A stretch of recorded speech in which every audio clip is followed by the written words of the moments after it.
Entonces hay una frase famosa de un filósofo americano, Thomas Nagel, ¿no? ¿Qué siente un murciélago? ¿Qué se siente siendo un murciélago, no? Pues bueno, Sergio, ¿qué se siente siendo Sergio? Buenas tardes y bienvenido.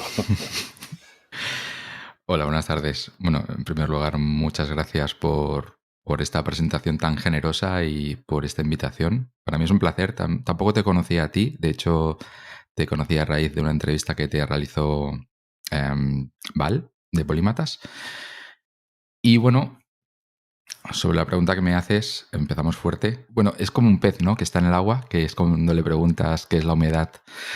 Pues no sabría preguntarte qué se siente exactamente siendo yo, porque siempre he sido yo. Pero a veces cuando he logrado mirarme desde fuera, em, podría decirte que no te recomiendo ser yo. Así, en términos generales. Soy una persona que le da muchas vueltas a las cosas, tiene muchas dudas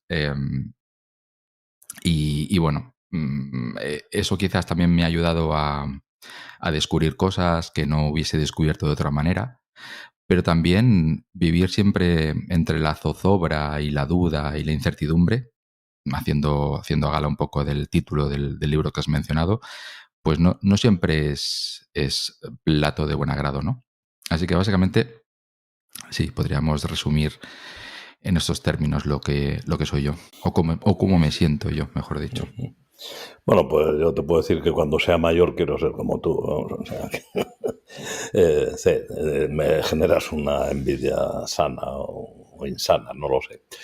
Creo que un problema que tenemos los humanos y probablemente todos los animales es lidiar con la incertidumbre, ¿no? Porque en eso nos va la vida. Lo que pasa es que en la especie humana, además de la supervivencia física, tenemos la supervivencia social, ¿no? La batalla del ego por la autoestima y sobre todo por la heteroestima o por lo menos por la apariencia. Y ahí viene el lado quizás más negro de nuestra especie, que es la lucha por el poder, por la jerarquía, por estar, alcanzar, ¿no?, una presencia social desde la cual Ujú. vivir, ¿no?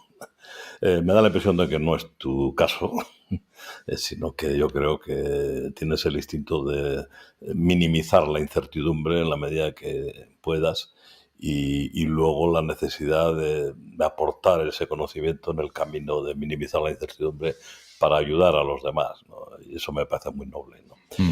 Y, Bueno, para ayudar a los demás y también para ayudarme a mí mismo, ¿eh? Porque siempre he pensado que intentar ordenar lo que has aprendido para explicarlo a una persona que no lo sabe o que tú crees que no lo sabe es una manera muy eficiente de asimilar mejor lo que has aprendido y de ordenarlo quizás de otra manera o incluso con la mera interacción con los demás puedes llegar a través de las preguntas que te formulan o dudas, puedes llegar a alumbrar, ¿no? Pues eso, esquinas o oscuridades que de otra manera nunca habrías llegado a ellas, ¿no? Así que para mí divulgar también es una forma de seguir aprendiendo. no, absolutamente de acuerdo. Sí, sí, básicamente en mi profesión, lo más importante de mi profesión, yo soy un neurólogo, me parecía que el momento de la información al paciente era el más importante. O sea, yo después de hacer la Mm, historia, explorar y hacer un razonamiento y tal, pues tenía que trasladar mi conocimiento al paciente, porque el paciente es el protagonista y entonces cuando leía algo y conocía algún concepto, por más que todavía no estaba digerido, no estaba sedimentado, reposado, ¿no?, porque los conceptos hay que dejarles que respiren y tal, pues me ponía la obligación de contárselo, de incluir eso. Me salían unos churros a veces, pero para mí era ujú, obligatorio eso, ¿no? Y entonces ujú. me he contado mucho, mucho, mucho, y eso sí, sí, estoy de acuerdo, eso es necesario para entender realmente, para vivir los conceptos y sentirlos como Ujú, entidades vivas, ¿no? Y además son seres ujú, vivos que entre ellos también van organizándose y se crean redes ujú. conceptuales y tal. Y, sí, sí, absolutamente de acuerdo. Totalmente. De hecho, a veces pasa, ¿no? Que cuando, como es mi caso, que intento aprender un poco de todo, no soy un experto en nada, soy un diletante prácticamente en todo, pero, pero es un poquito ¿no? de cada ámbito y tampoco trazo una línea muy clara entre letras y ciencias. Me gusta lo que decía Edward O. Wilson, ¿no? De la consiliencia, ¿no? Consiliencia. Eso es, la hibridación, ¿no? De todos los conocimientos. Claro, eso tiene un hándicap, que es que el tiempo es finito. Entonces, no puedes aprender de todo, tanto como te gustaría. Entonces, un poco me dejo llevar por los intereses que van surgiendo y a veces cuando tiras del hilo de una cosa, pues te lleva a otra y así vas saltando, ¿no? Caprichosamente. Y entonces creo que también cuando esto lo explicas a otra persona, también te permite lo que tú decías, ¿no? Conectarlo de maneras que de otra manera hubiese sido imposible. Y de esa manera, pues ves a lo mejor con mayor perspectiva, ¿no? Esas redes de conexión entre los conocimientos, sobre todo porque de repente estás avasallando a una persona que a lo mejor es la primera vez que escucha lo que le estás contando, cuando tú llevas ya meses, ¿no? Metabolizándolo. Y de esa manera, pues es como que viendo un poco sus preguntas y las cosas que no le quedan claras, es cuando tú realmente eres capaz de tener una visión más poliédrica y más en perspectiva de todo aquello que has ido aprendiendo. Es curioso porque desde bueno, conocerás las conferencias de Snow, ¿no? Desde entonces, años 50, 60, no creo que hayamos avanzado demasiado en el tema de la separación entre letras y ciencias. Y de hecho, es bastante habitual, ¿no? El decir, bueno, yo este tema no lo domino porque pues yo soy más de letras, ¿no? Soy más de ciencias y lo desdeñas y de hecho no está mal visto, ¿no? Aunque sí que es cierto que en general en la sociedad, si no sabes quién ha escrito, pues yo qué sé, el Quijote, pues eres un total analfabeto, pero si no sabes algo de ciencia mínimamente complejo, pues no pasa nada, ¿no? Porque tampoco es tu campo, ¿no? Entonces soy bastante pesimista en ese sentido. Supongo que todos somos bastante cómodos y en cuanto vemos que algo requiere demasiada dificultad, pues automáticamente pensamos que no estamos hechos para ello y tampoco el sistema educativo es que favorezca mucho eso, ¿no? Porque ya desde el principio ya nos está dividiendo. De hecho, nos dividen en asignaturas, que a mí, a nivel procedimental, pues me parece hasta cierto punto correcto, pero quizás sí que sería necesario que hubiese al menos una asignatura que intentara hacer un poco de consiliencia, ¿no? De unir conceptos y de hacernos ver lo importante que es que, por un lado, hay expertos. En eso estoy de acuerdo. Tiene que haber expertos en cosas muy concretas porque, como decía antes, el tiempo es finito. Entonces, es imposible que una persona sepa de todo. Necesitamos gente que sea especialista en determinados temas muy pequeñitos.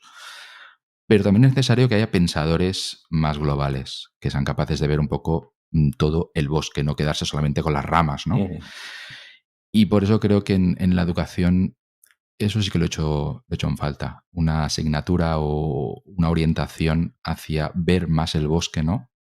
Y utilizar más, en vez de una herramienta, pues una navaja multiusos para enfrentarnos a diferentes problemas que nos van saltando al paso, ¿no? Y a la hora de hablar de cualquier tema, a poco que profundices, cualquier tema puede favorecer cualquier disciplina, desde las matemáticas.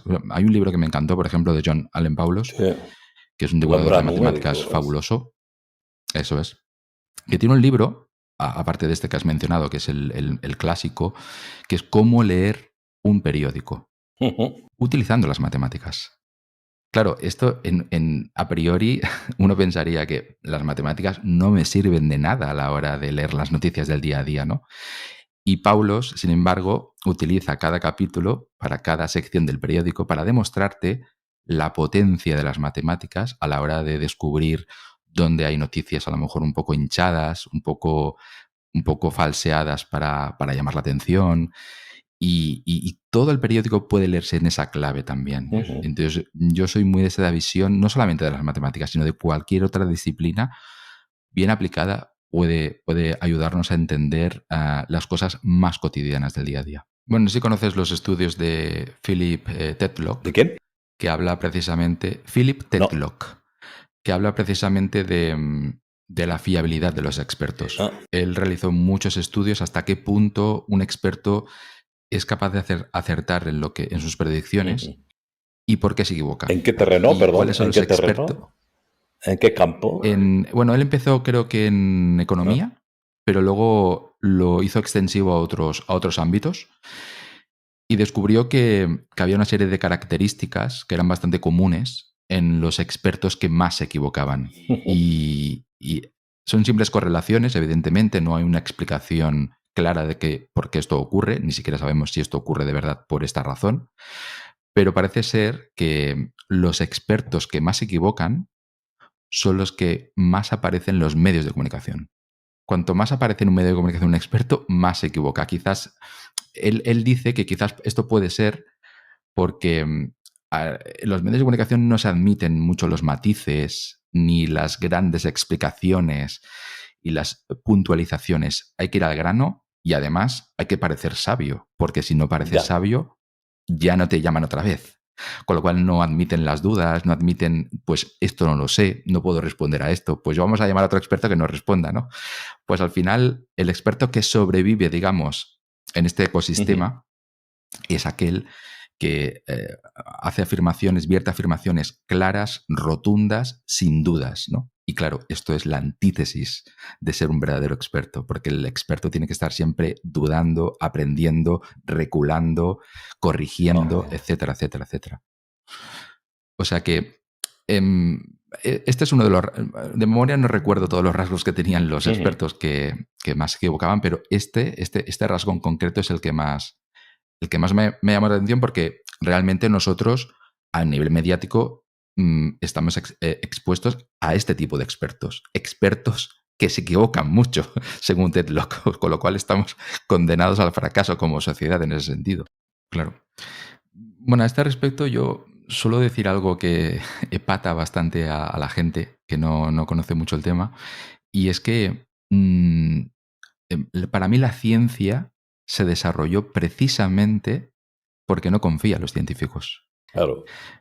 Es decir, no confía en los expertos. Entonces, la ciencia son procedimientos, son cortafuegos, son checklists, son herramientas extramentales, porque realmente los seres humanos, también los científicos son seres humanos, están totalmente cruzados de sesgos, de prejuicios, de amiguismos, etcétera, etcétera, etcétera, que al final es muy difícil sustraerte de esto si no tienes, como te digo, pues eso, una herramienta procedimental que es fija y que está, bueno, está verificada por otro tipo de agentes y otro tipo de procedimientos externos y a su vez por otros y así sucesivamente para eliminar el máximo de error posible humano, ¿no? Entonces, la gente, sin embargo, esto lo entiende justo al contrario. La gente suele confiar mucho, quizás porque somos seres humanos, confiamos en otros seres humanos, pues confiamos en la palabra del doctor o en la palabra del amigo o en la palabra de alguien que es carismático a la hora de transmitir una idea.